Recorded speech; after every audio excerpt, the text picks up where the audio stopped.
환영합니다. 네, 오늘도 우리 이 시간 같이 함께 찬양하면서 주님 앞에 함께 예배하도록 하겠습니다.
자, 같이 함께 말씀 보도록 하겠습니다. 말씀 마태복음 15장 21절로 28절까지 말씀입니다. 마태복음 15장 21절로 28절까지 말씀. 예수께서 거기서 나가사 두로와 시돈 지방으로 들어가시니 가나안 여자 하나가 그 지경에서 나와서 소리질러 이르되 주 다윗의 자손이여 나를 불쌍히 여기소서 내 딸이 흉악하게 귀신 들렸나이다 하되 예수는 한 말씀도 대답하지 아니하시니 제자들이 와서 청하여 말하되 그 여자가 우리 뒤에서 소리를 지르오니 그를 보내소서. 예수께서 대답하여 이르시되 나는 이스라엘 집 잃은 양 외에는 다른 데로 보내심을 받지 아니하노라 하니 여자가 와서 예수께 절하여 이르되 주여 저를 도우소서. 대답하여 이르되 자녀의 떡을 취하여 개들에게 던짐이 마땅하지 아니하니라. 여자가 이르되 주여 올소이다마는 개들도 제 주인의 상에서 떨어지는 부스러기를 먹나이다 하니 이에 예수께서 대답하여 이르시되 여자여 내 믿음이 크도다 내 소원대로 되리라 하시니 그때로부터 그의 딸이 나으니라. 아멘. 네, 오늘은 상황을 넘은 믿음이란 제목을 가지고 함께 말씀을 나누도록 하겠습니다. 네, 오늘도 이렇게 주님 앞에 예배하기 위해 영상 앞으로 나오신 우리 친구들 여러분 주님의 이름으로 환영합니다. 옆에 있지는 못하지만 같이 우리 함께 예배드리고 있는 우리 친구들을 위해서 축복했으면 좋겠습니다. 사랑합니다. 사랑합니다. 네, 이제 벌써 2020년이 시작한 지도 벌써 95일째 되는 날입니다. 와, 95일 동안 이렇게 열심히 인사했는데 우리 지금까지 아직도 약간 어색하면 이상하겠죠? 우리 다시 한 번 더 우리 인사하겠습니다. 사랑합니다. 사랑합니다. 빨리 끝날 것만 같았었던 코로나19가 아직까지 좀 지긋지긋하게 남아있는데 우리 빨리 이겨내자는 의미로 같이 이겨냅시다. 다시 한 번 더 인사하겠습니다. 이겨냅시다. 이 시간 함께 예배하고 있는 우리 친구들과 그리고 또한 전 세계 가운데 힘들어하고 있는 모든 사람들에게 하나님의 치유하심과 하나님의 위로하심이 있기를 간절히 소망합니다. 코로나19가 시작할 때쯤에 시작했었던 사순절이 벌써 종료주일을 맞이하게 됐습니다. 오늘 종료주일, 종료 아니고 종려주일. 네, 종료주일이라고 하는 것. 예수님께서 이 땅 가운데 오셔서 사역하실 때 제자들에게 여러 번에 걸쳐서 인자가 죽어야 된다. 내가 이곳에서 죽어야지만 너희들이 구원을 받을 수 있다. 그리고 나는 다시 살아날 것이야. 라고 여러 번에 걸쳐서 말씀을 전해주셨습니다. 그 날이 이제 다가올 때, 점점 더 다가왔었을 때, 예루살렘으로 들어갈 때 사람들이 종려나무가지를 흔들면서 예수님을 향해서 호산나를 외치고 예수님께서는 십자가에 한 걸음 더 나아간 것에서 유래된 절기입니다. 이후에 예수님께서는 우리가 잘 알고 있는 최후의 만찬을 통해서 제자들에게 떡과 빵을 나눠주게 되고 이것이 오늘날의 성찬식을 의미하고 있는 것입니다. 이후에 예수님께서는 십자가의 고난을 당하시고 십자가에서 숨지시게 됩니다. 이번 주 금요일이 바로 성금요일입니다. 예수님께서 십자가에서 돌아가시던 그때, 그리고 부활절 주일날 새벽에 예수님께서는 부활하셨다는 것이죠. 사망의 권세를 다 이겨내시고 예수님께서는 다시금 부활하심으로써 하나님의 그 말씀이 온전히 이루어지게 된 그 날이라는 것입니다. 그렇기 때문에 부활절은 우리 기독교에서 굉장히 중요한 날로서, 굉장히 큰 날로서 지내게 된다는 것입니다. 보통은 크리스마스를 굉장히 큰 날로서, 굉장히 기쁜 날로서 여겨집니다. 맞습니다. 하지만 우리가 생각했었을 때 하나님의 말씀이 온전히 이루어지게 된 그 부활절이 바로 가장 큰 날이란 것입니다. 그렇기 때문에 오늘 교회에서는 성찬식을 이루어져야 되지만 우리가 코로나19로 인해서 성찬식이 이루어지지 못해서 너무나 안타깝습니다. 하지만 우리 친구들 마음 가운데 정말 하나님을 다시 한 번 더 생각하고 예수님의 그 고난, 하나님의 그 사랑을 다시 한 번 더 생각해 볼 수 있는 우리 이 시간이 되기를 소망합니다. 자, 오늘 본문으로 다시 돌아와서 예수님께서는 제자들과 함께 다니실 때 가정교 사역, 우리가 여러 번 얘기했었죠. 가정교 사역을 하시면서 제자들과 함께 두로와 시돈 지방을 가고 계셨었습니다. 두로와 시돈 지방에서는 예수님께서는 많은 이적들을 보이신 모습들을 볼 수가 있습니다. 말 더듬는 자를 고쳐주시고 또한 4,000명이나 되는 사람들에게 많은 것들을 가르쳐주시고 난 이후에 그곳에서 배불리 먹게 해준 역사가 일어났던 것입니다. 어떻게 보면 예수님께서 이 많은 이적들을 보이기 위해서 가시던 길이었었습니다. 예수님께서는 두로와 시돈 지방에 들어가시니까 한 여인이 예수님을 향해서 달려왔습니다. 그리고 예수님을 향해서 부르짖기 시작했습니다. 오늘 본문 22절 말씀에서 보면 가나안 여자 하나가 그 지경에서 나와 소리질러 이르되 주 다윗의 자손이여 나를 불쌍히 여기소서 내 딸이 흉악하게 귀신 들렸나이다 하되 라고 기록하고 있습니다. 다윗의 자손이여 라고 얘기하는 것, 많은 사람들이 예수님 앞에 다윗의 자손이라고 얘기했습니다.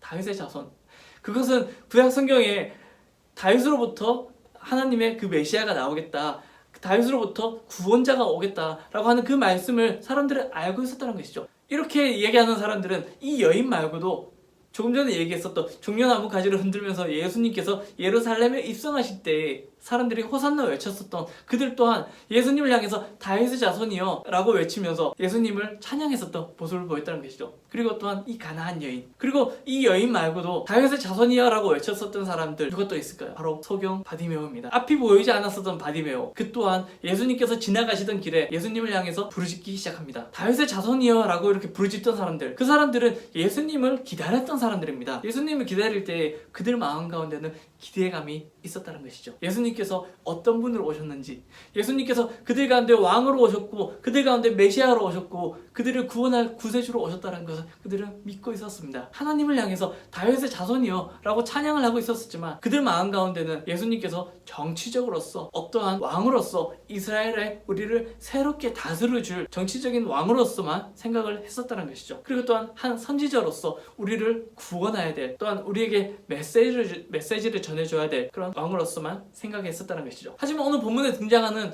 이 여인과 바디메오는 예수님을 향해서 기대감이 있었습니다. 똑같은 기대감이 있었지만 이 바디메오와 가나안 여인에게는 간절함이 있었다는 것이죠. 나는 오늘 이곳에서 치유받아야 돼. 나는 오늘 지나가는 저 예수님을 붙잡고 나는 간절하게 외쳐서 나는 치유를 받아야 돼. 이 병이 나아야 돼. 내 딸의 고침을 받아야 돼. 라고 하는 간절함이 있었다라고 하는 것. 이것이 종려나무 가지를 흔들던 사람들과의 다른 차이점이었었다는 것입니다. 조금 더 깊게 들어가 보자면은 종려나무 가지를 흔들면서 예수님을 향해서 부르짖었었던 사람들은, 그들은 예수님께서 자기들이 생각했었던 그 기대에 부응하지 못하자 예수님을 향해서 조롱하기 시작하고 핍박하고 예수님 얼굴에 침을 뱉고 뺨을 때리기 시작했습니다. 그리고 십자가에 빨리 못을 박으라고 그렇게 선동하고 다니기 시작했습니다. 하지만 그에 반해가지고 가나안 여인과 이 바디메오는 예수님이 자신에게 어떠한 대접을 하든지 예수님을 끝까지 믿고 있었다는 것이죠. 조금 전에 말한 종려나무 가지를 흔들던 사람들과는 전혀 다른 모습들을 보이고 있다는 것입니다. 우리는 이 바디메오와 이 가나안 여인에 대해서 한번 생각해 봅시다. 그들의 입장에서 한번 생각을 해보자는 것이죠. 그들에게 있어서는 간절함이 있었습니다. 예수님께서 지나가시던 그때에 예수님을 향해서 다가와서 예수님을 향해서 부르짖으면서 자신의 병이 치유되기를, 자신의 딸의 귀신이 치유되기를 간절히 원했었습니다. 하지만 그때 예수님께서는 그냥 지나가십니다. 굉장히 냉혹해 보이죠. 우리들이 봤었을 때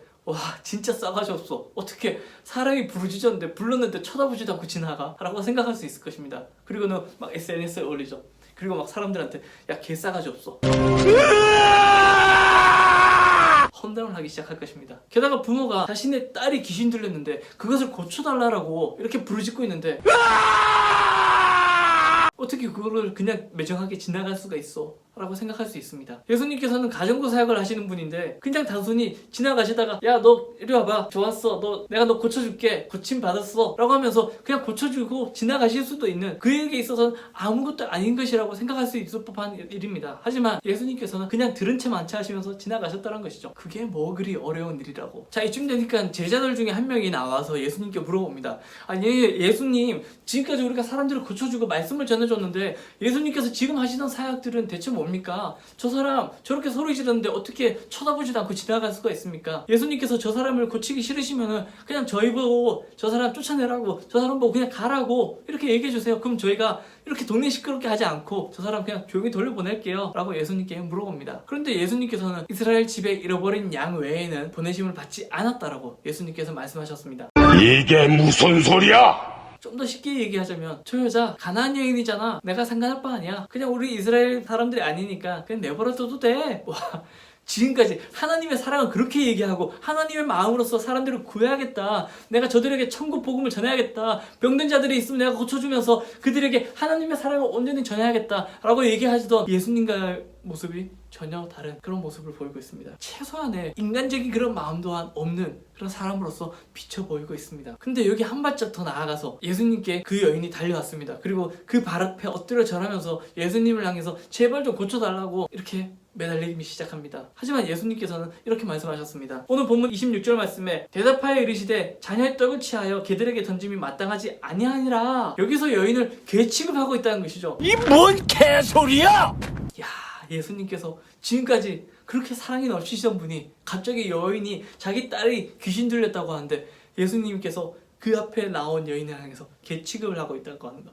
그것도 지나가다가 그냥 얘기하는 것이 아니라 앞에서 대놓고 개 취급을 하고 있다는 것이죠. 그것도 댕댕이 같은 귀여운 개가 아니라는 것입니다. 이 당시 가나안 사람들은 이스라엘 사람들에게 인정받지 못하던 사람들이었습니다. 하나님으로부터 구원받지 못한 사람들이라고 그들은 생각했었고, 또한 그 가운데 여인이라고 하는 것, 여자들은 이 당시에 사람 취급을 받지 못하던 그런 시대였었습니다. 그렇기 때문에 사람 취급을 받지 못하던 가난한 사람 중에서 여인이기 때문에 전혀 신경을 쓰지 않으셨다는 것이죠. 전혀 상대할 가치가 없다라고 예수님께서는 말씀하고 계시는 것입니다. 완전 우리라면 어떻게 할까요? 이제 헛소리 하지 마, 임마. 나 진짜 더러워서 나 안 받고 말어. 기껏 내가 예수님을 찾아왔는데, 예수님께서는 모든 것을 다 치유할 수 있는 분이라고 해가지고 내가 찾아왔는데, 내가 목이 터져라 외치면서 예수님을 향해서 달려왔는데, 내가 예수님 발 앞에 엎드려서 내가 예수님께 매달리면서 내 딸을 구해달라고, 내 딸이 귀신 들렸는데 이것을 좀 치유해달라고 간절히 외쳤는데 어떻게 나한테 개 취급을 할 수가 있어? 라고 우리는 생각할 것입니다. 이쯤 되면 우리는 참, 뭐 그리 잘났다고? 대체 나한테 왜 그래? 날 언제 봤다고? 대체 나한테 왜 개 취급이야?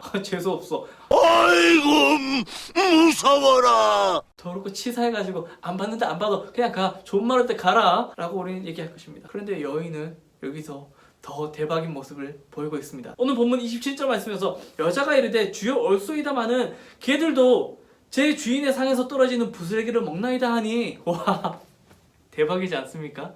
어떻게 자기를 개 취급했는데 그 떡고물이라도 좀 달라고, 그 가장 부스러기라도 좀 달라고, 난 개 취급해도 좋으니까, 내 딸이 낳는다라고 하면은 나를 개 취급해도 좋으니까 제발 그 은혜, 그 부스러기만이라도 달라고 예수님께 간절히 청하고 있는 모습입니다. 다른 사람들 같으면 그냥 단순히 예수님께서 부르시는 그 자리에 나와서 함께 말씀 듣고, 또한 말씀 듣는 그 자리에서 야, 이 중에서 아픈 사람 있으면 나와봐 했었을 때 그냥 그 자리에서 치유받음을 받으면 그만이었었습니다. 하지만 이 여인은 내가 간절히 찾아왔고, 또한 목이 터져라 예수님을 불렀고, 근데 쌩까는 그 예수님 앞에 내가 달려가가지고 무릎 꿇고 엎드려서 예수님의 옷자락을 잡으면서 제발 좀 치유해달라고 간절히 요청하고 있는데 나를 향해서 개 취급을 하고 있다. 처음 가졌었던 그 기대감들이 꺾일 법한 그런 모습들이었었습니다. 하지만 예수님을 향해서 그 여인에 대한 기대감은 꺾이지 않았다는 것이죠. 예수님께서 아무리 개 취급을 하고 무시를 하고 그냥 지나가 버려도 그 여인은 고쳐줄 것이라고 하는 그 믿음이 있었습니다. 기대감이 있었습니다. 이스라엘 민족들만 하나님의 그 구원에 나아갈 수 있는 그 길이 있지만, 이 여인도, 구원받지 못할 그 여인도 예수님을 향해서 나아가서 내가 비록 그 문에 들어가지 못하겠지만 그 문에서 나오는 빛이라도 내게 좀 달라라고 하는 이 여인의 고백, 너무나 멋있지 않습니까? 사랑하는 우리 친구 여러분, 이 여인은 결국 구원함을 받게 됩니다. 그 딸이 치유함을 받았다는 것이죠. 하나님의 구원의 사역에 들어갈 수 있게 되었다는 것입니다.